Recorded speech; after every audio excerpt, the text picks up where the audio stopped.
A porch light flickers in a mountain hollow as a skillet hisses. Beans tap the lid.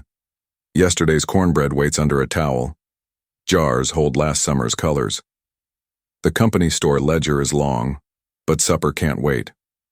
Ramps came early. Venison came by a neighbor's knock. The rest came from garden rows and memory. Not glamorous, but enough.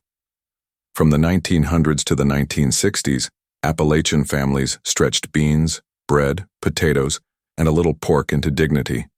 Church cookbooks and county papers recorded these weeknights. This story follows 25 suppers people actually ate. Survival, ingenuity, and community, served hot, plain, and proud through hard seasons. The first thing you learn about mountain suppers is that survival starts with what's steady: beans, bread, potatoes, and a little fat to carry flavor. In coal camps and hillside farms, the first plate is the sure plate, cheap, filling, and familiar. These were the meals that didn't ask for much except time, fire, and care. They anchored the week, stretched every dollar, and kept tomorrow possible when pay and harvest ran thin. 1. Soup beans, skillet cornbread. A pot of soup beans was the sound of a weeknight settling in. Pinto beans soaked and simmered all day, flavored if you were lucky with a scrap of salt pork or a heel of fatback. The slow bubbling was more than cooking. It was a rhythm of patience. Cornbread baked in a heavy skillet beside it, browned in drippings until the crust snapped. Dry beans and cornmeal were cheap, reliable, and available at every company store, and they cooked slow enough to wait for tired hands coming home. This wasn't a special meal. It was the mountain heartbeat. Humble, filling, and proudly Appalachian.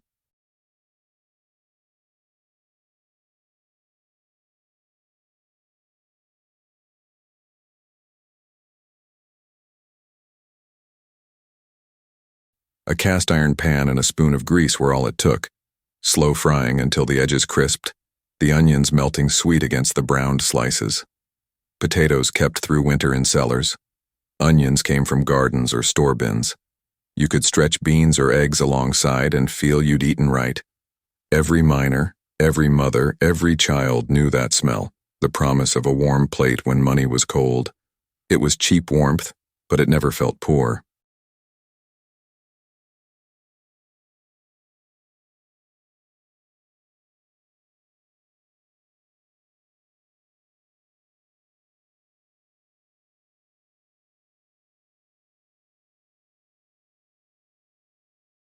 Three.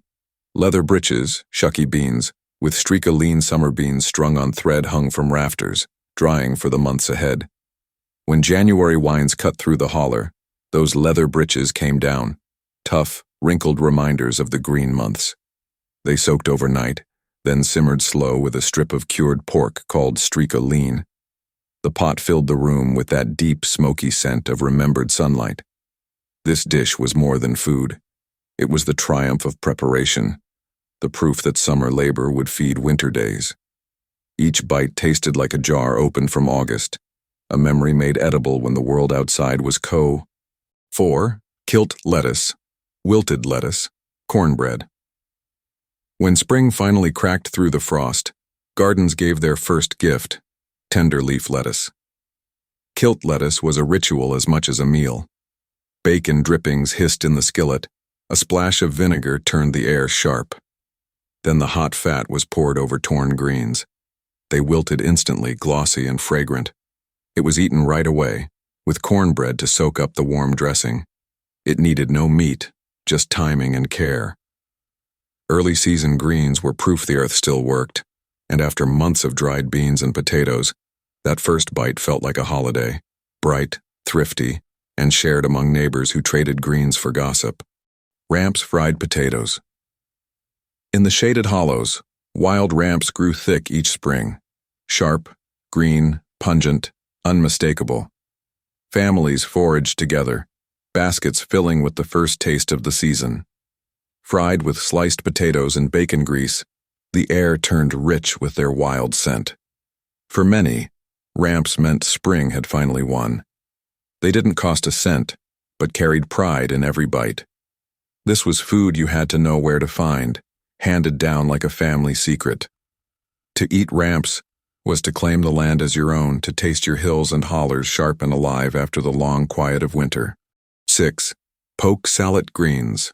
What it is. Properly prepared poke greens beside cornbread. A careful spring supper that asks more knowledge than money. How? Elders taught the boil and drain rhythm. Bring young leaves to a rolling boil, drain, repeat, then finish in a skillet with a little fat and onion until glossy and tender. The method took time, not cash, and kept families safe while stretching the season's first wild plate. Why it made sense. When gardens were still shy and pay ran thin, foraging filled the gap. Poke grew where fences didn't, and know-how turned it from danger to dinner. Meaning and memory, a lesson in respect, passed hand to hand, proving that survival here was as much about listening to elders as tending soil.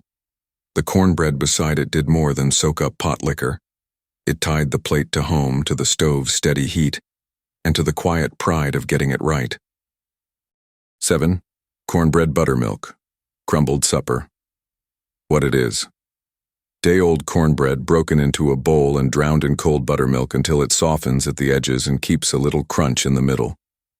How? No stove, no timing, just a spoon, a bowl, and whatever crumbs remain under a towel. Some added a pinch of salt or a spoon of sorghum, but most let the tang speak. Why it made sense. Summer heat made cold suppers welcome.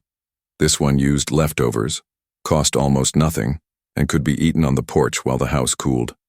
Meaning and memory, the sound of porch steps and katydids, screen doors breathing in and out, bare feet on floorboards after a long day. Children learned thrift without speeches, discovering that yesterday's bread could become tonight's comfort. It was a humble luxury, time saved, heat avoided, and hunger settled. Proof that a good supper doesn't need a flame when the evening air is warm enough to carry you. 8 cabbage potatoes with streaked meat. What it is. Braised cabbage wedges and potato chunks coaxed sweet in a single pot with a ribbon of salt pork for depth. How? The cook browned a sliver of fatback, scattered onions, tucked in cabbage and potatoes, then covered and simmered until the cabbage slumped silky and the potatoes surrendered their starch. Why it made sense. Cabbage stores well through cold months. Potatoes wait patiently in the cellar. A scrap of pork turns water into broth and thrift into savor. Meaning and memory. Everyday economy dressed as hospitality. A full plate that didn't brag but never apologized. It met families where they were, tired, careful, hopeful, and sent them back to work warmed and steady. In a world that measured value by what lasted, this dish promised tomorrow would be manageable. The smell was reassurance. The spoon found sweetness in a humble leaf. The bowl said without ceremony that frugal could taste like kindness. 9. Macaroni tomatoes, skillet red. What it is. Elbow macaroni simmered directly in stewed tomatoes with a spoon of drippings until the sauce clings and the pasta drinks the pot. How? 1 pan, a gentle simmer, then a brief sizzle to tighten flavors. Maybe a scatter of onion or a pinch of pepper if the cook felt generous. Why it made sense. Pantry noodles were cheap and steady. Tomatoes came from jars put up last August or cans from the store. And the method kept dishes to a minimum and supper on time. Meaning and memory. The red sauce comfort children remember. Steam fogging glasses, a fork turning and turning until the bowl showed bottom. It was company food for no company. Simple, bright, and dependable. The color of optimism on a lean night. In kitchens where meat wasn't promised, this plate still felt complete. It taught that flavor can be made from what's on hand, and that patience and heat do as much as money. 10. Fried bologna. Supper plate. What it is. Thick-cut bologna fried hot until the edges curl and shine, often with onions seared in the same pan or a quick milk gravy poured across. How? Score the rim so it doesn't puff. Lay it in a cast-iron skillet. Listen for the slap and hiss, then flip once to keep the center tender. Slide onto a plate with sliced tomato in summer, mashed potatoes in winter, or a heel of bread to chase the drippings. Why it made sense. Inexpensive deli meat stayed reliable at small stores. It cooked fast, satisfied salt cravings, and turned a thin pantry into a full-feeling meal. Meaning and memory, a working-class classic, salty, fast, and filling, wrapped in the sound of evening news and the scrape of chairs on worn boards. It reminded families that a quick skillet could stand in for a roast, that pride lived in hot food served on time, and that practical didn't mean joyless. The shine on the curl, the sweet bite of onion, the first mouthful after a long day, each detail fixed the plate in memory as proof that making do can taste like plenty. 11 ham hock white beans. Creamy beans gathered around a smoked hock were the kind of supper that asked mostly for time. What it is, a pot of white beans gently breaking in their own starch, the broth turning silky as the hock lends smoke and salt. How? The pot sits low and steady, bones loosening, ribbons of meat slipping free, onion softening into the liquid until everything tastes round. Nothing rushes. The cook listens for the quiet plup of bubbles, skims now and then, and lets patience do the seasoning. Why it made sense. A single pork piece stretched across a whole pot, making a full table out of scraps. Hocks were affordable at the butcher and common after hog-killing time. Beans were cheap and always on hand. Meaning and memory. Little meat. Long comfort. Served in chipped bowls with a slice of cornbread, steam fogging the window. It's the smell of winter evenings, the hush after boots come off, and the feeling that thrift can be generous when tended with care. 12. Kraut, Wiener sauerkraut, and sliced frankfurters made a weeknight plate that balanced tang and fat like old friends.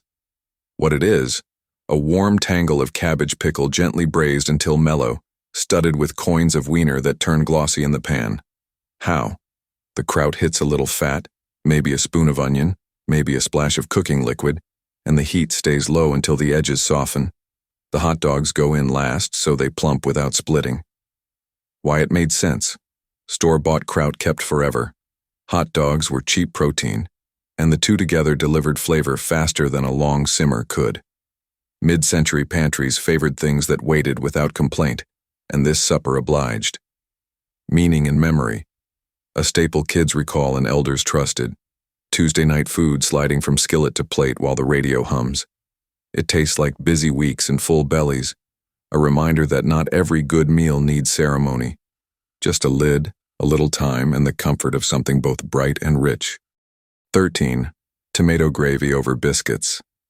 Savory tomato gravy ladled across hot biscuits turned a quiet kitchen into a red and gold celebration.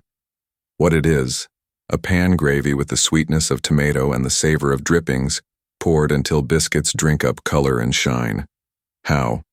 The cook loosens the browned bits with fat, stirs in flour, then folds tomatoes into the roux until it slips from spoon to plate like satin.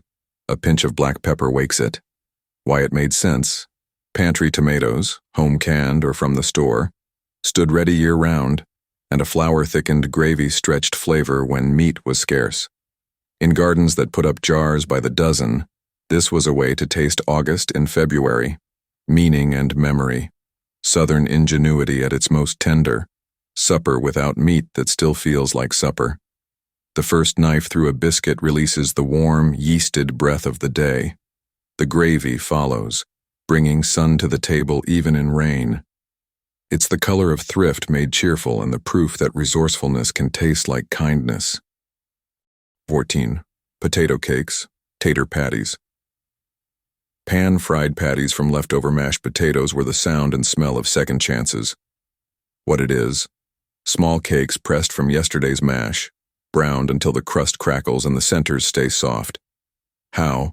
A warm skillet, a thin slick of fat, a careful flip when the first side goes speckled and crisp. Sometimes a whisper of onion, sometimes a pinch of herb, always the hush that follows the sizzle. Why it made sense. Waste nothing thinking turned leftovers into a whole new plate, quick to cook and friendly to tight budgets. The stove doesn't have to run long. The pan does most of the talking. Meaning and memory. Resourcefulness you can hear. The crisp edge announcing itself as forks tap the plate. Children learn that yesterday can be remade. Adults taste relief that nothing went to waste. Served beside beans or a fried egg, these patties prove that frugal can be joyful, and that the best kind of plenty begins with gratitude for what's already there. 15. Pinto beans with chow chow. A bowl of pintos topped with tangy chow chow gave plain plates a bright, grateful lift. What it is: long simmered beans, tender to the heart, finished with a spoon of pickled relish that snaps with cabbage, peppers, and memory. How? The beans go low and slow until the broth turns shiny. At the table, jars appear. Chow chow made last summer, lids popping awake, so each bowl can claim its own spark. Why it made sense: garden canning turned surplus into a pantry orchestra, and a single spoonful added color, acid, and courage for pennies. In households that counted jars like treasure, relish was flavor insurance for lean months. Meaning and memory, taste meets thrift. The beans steady the day, the relish reminds you it's worth brightening. In church basements and kitchen corners, this pairing taught that every humble dish can carry a flourish, and that tradition is often a small jar opened at the right moment. Enough to make ordinary feel special without spending more than a kind thought. 16. Venison stew, neighbor share. What it is: a deep, dark stew of deer meat simmered with carrots, potatoes, and onions until the broth thickens into comfort itself. How? The meat browns slow, the vegetables follow, and water, or sometimes a little canned tomato, fills the pot halfway. The lid stays on for hours while the house fills with the smell of trust. Why it made sense: hunting wasn't just sport here, it was survival and sharing. When a deer came down, every neighbor got a cut. A pot of venison stew was a thank you note written in steam. Meaning and memory, the community's unwritten contract made visible in a bowl. It tasted like mutual care, like winter evenings when doors stayed unlocked and no one went hungry. The spoon that stirred it didn't just serve family, it served friendship. In every bite was the reminder that no one makes it alone, and that generosity, when simmered slow, feeds everyone who gave and received. 17. Pork backbone dumplings, hog killing time. What it is: rich pork broth full of hand-rolled dumplings and tender pieces of backbone, eaten while the chill still bit at the windows. How? The backbone, meaty and full of marrow, goes into a deep pot with onions and bay. When it softens, strips of dough are slipped in one by one, each swelling and shining in the steam. Why it made sense: hog killing time was community time. Neighbors gathered, each with a task: rendering, smoking, grinding, or brining, and nothing was wasted. The backbone was humble compared to the hams, but in the right hands it became a feast that could stretch across several tables. Meaning and memory. Once a year, abundance filled the holler. The work of many became the joy of all. Children ran between kitchens with plates. Elders tasted the broth and nodded. This meal wasn't about luxury, it was about arrival. The season turned, the cellar filled, and the people gathered spoon in hand to celebrate the comfort they'd earned together. 18. Vegetable soup with soup bone.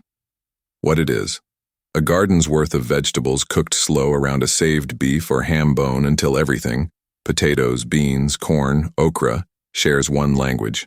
How? The cook starts early, laying jars and cans on the counter. Tomatoes from last summer, green beans, corn, maybe lima beans. The bone goes in first to wake the water, and the rest follows, layer by layer, until the pot hums low. Why it made sense: every ingredient was proof of foresight, the reward for long days of canning when the air was too hot to breathe. The saved soup bone gave the vegetables backbone, both literal and figurative. Meaning and memory, the garden returning when snow was on the ground. It was the sound of lids popping open, the smell of patience paying off.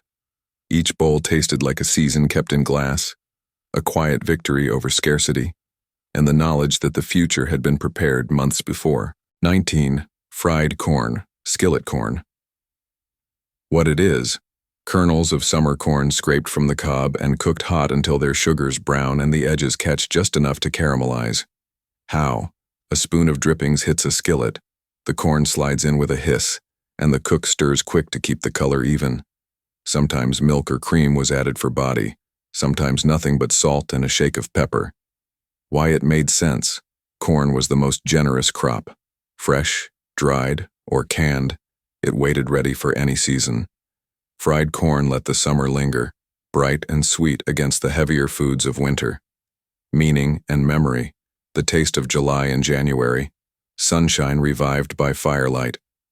It's the kind of dish that turns scarcity into memory, each golden kernel carrying the echo of heat, fields, and long days that once felt endless. For families who worked the land, fried corn was not nostalgia. It was preservation that smiled back from the plate. 20. Biscuit supper with milk. Gravy. What it is. Hot biscuits covered with thick, creamy gravy, the kind that stretches a few drippings into something generous. How? The skillet, still warm from frying, holds a spoon of fat and a handful of flour stirred until blonde. Milk follows, whisked smooth until the gravy coats the spoon. Split biscuits wait on the plate, ready to drink it up. Why it made sense. Flour was always there when meat wasn't, and gravy turned absence into comfort. Families learned that warmth didn't need wealth. It only needed heat, time, and a bit of patience with the whisk. Meaning and memory, the soft collapse of a biscuit under gravy was a kind of grace, a sign that 21. Haluski, cabbage noodles, in coal towns. What it is. A bowl of buttered noodles tossed with sweet onions and slow-fried cabbage until both shine. How? The cabbage cooks first, patient in its skillet, softening in a shimmer of butter or lard. Then the hot noodles tumble in and everything is folded together until each strand is coated. Why it made sense. Eastern European families brought this dish to the coal camps, and neighbors caught on. Cabbage was cheap, noodles kept forever, and butter made even plain things taste like plenty. Meaning and memory. Cross-pollination on a plate. Polish, Slovak, and Appalachian cooks trading know-how at church suppers and in boarding houses. Haluski proved that a good idea travels well. It's a story of care and curiosity mingling under one tin roof. Each bite was a peace offering between accents and generations, a quiet sign that the mountains could stretch to include everyone willing to stir the pot. 2. Creek fish with cornmeal crust. What it is. Pan-fried fish, usually catfish, bluegill, or sunfish, dredged in cornmeal until golden and crisp. How? The catch comes fresh from the creek, cleaned with care, rolled in seasoned cornmeal, and dropped into a shallow pan of hot fat until the skin blisters and sings. Why it made sense. Streams were generous to those who knew their bends. Fishing didn't cost a dime, just patience and skill. Cornmeal gave crunch and stretched the meal when fish were small. Meaning and memory. Ridge and river pride served hot and eaten with fingers. Fathers taught sons the pull of a line. Mothers taught daughters the patience of turning each fillet just once. Supper might be eaten by lantern light, but the glow came from more than the flame. It came from the satisfaction of earning every bite straight from the land. A meal born of water, fire, and care. Simple, local, unforgettable. 3. Cornmeal mush fried with sorghum. What it is. Cornmeal cooked thick, cooled till firm, sliced and fried crisp, served with sweet sorghum syrup. How? The mush starts plain, a humble mix boiled to stiffness, then poured into a dish to set overnight. Morning brings the knife, the skillet, and the scent of edges turning gold. Sorghum, dark and rich, drips slowly across the top like sunlight through trees. Why it made sense. Cornmeal was cheap and constant. Sorghum came from local mills and both turned repetition into ritual, meaning and memory, making a little go far, with crisp comfort at the edges and sweetness down the middle. It was both breakfast and supper, depending on what was left. The contrast, crunch and syrup, was joy without extravagance. Families called it fried mush, but it was really about transformation. Yesterday's pot made new, ordinary grain turned into something worth slowing down for, a reminder that thrift and beauty often share the same skillet. 24. Mixed greens with streak-a-lean cornbread. What it is. A pot of mixed greens, turnip, mustard, or kale, cooked low with a ribbon of cured pork until tender enough to fold over itself. How? Water barely covers the leaves. The pork simmers first, lending it salt and smoke. Then the greens join, shrinking and softening until the liquid turns into pot liquor, broth worth saving every drop of. Why it made sense. The garden gave freely, even in winter jars. A bit of pork flavored whole pots. Cornbread on the side caught every taste. Meaning and memory, the mountain supper in full, the smell of comfort, the sound of ladles tapping bowls, the talk around the table easy and steady. Greens were never just food. They were health, heart, and habit. To share them was to show respect for the earth and for each other. In those kitchens, the line between necessity and tradition disappeared. The meal was simple, nourishing, and shared, exactly as it was meant to be. 25. Apple stack cake, church fundraiser slice. What it is. Thin spice cake layers stacked high with thick cooked apple filling spread between, left to rest until the flavors marry. How? Each layer bakes separately on a pie pan or iron lid, then cooled and spread with apple butter or stewed apples before the stack rises, heavy and sweet. Covered overnight, the cake softens, the apple seeps through, and the whole thing turns tender and fragrant. Why it made sense. Apples were everywhere, free or traded. Sugar was dear, so community helped, each neighbor baking one layer for weddings or church socials. Meaning and memory. Celebration built from thrift. Every slice tasted like generosity, each layer a contribution. The cake itself a symbol of cooperation. Served at fundraisers, weddings, or homecomings, it wasn't just dessert. It was heritage in edible form. The sweetness was earned, shared, and remembered. In a place where luxury was rare, the apple stack cake proved that joy could still rise from the simplest things, one layer at a time. Taken together, these suppers tell a map of endurance. Nearly every plate holds a starch for steadiness, a garden green or foraged gift for balance, and a sliver of meat to lend flavor and strength. Shelves lined with jars stretched the months. Stringed beans and canned tomatoes let August feed February. Across these mountain kitchens, Black Appalachian, Cherokee, immigrant, and Scots-Irish, knowledge crossed boundaries quietly. One neighbor taught another how to boil poke safely. Another shared seeds, vinegar, or a trick for saving fat drippings. Recipes weren't written down. They were lived, remembered in motion. The rhythm of the week turned work into nourishment. Monday's beans, Thursday's potatoes, Sunday's dumplings. When store shelves changed after the war, the shelves at home changed too. Spam beside home-cured ham, tinned salmon near chow-chow jars. But the soul of supper stayed the same.